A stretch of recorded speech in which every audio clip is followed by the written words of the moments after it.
और कितनी देर जागोगे बेटा? पता नहीं। तुम जाके सो जाओ, अगर कोई आया तो मैं तुम्हें जगा दूंगा। आपको दिखाई देगा वो नाना सैयद? मैं मुझे सच बताएं, मुझे बताएं, प्लीज मुझे बताएं।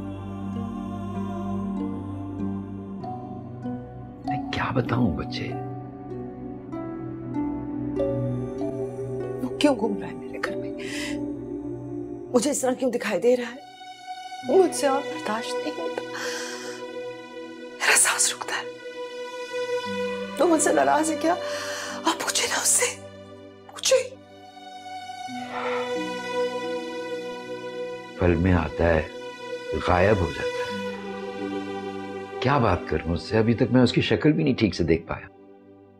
मैं आज ही बैठी रहूंगी जब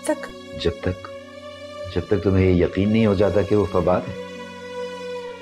जब तक मुझे यकीन नहीं हो जाता कि वो वफात नहीं। मेरे बच्चे, अगर तुम्हें यकीन नहीं है तो परेशान किस बात पे? मुझे यकीन है। यकीन? नाना सैयद,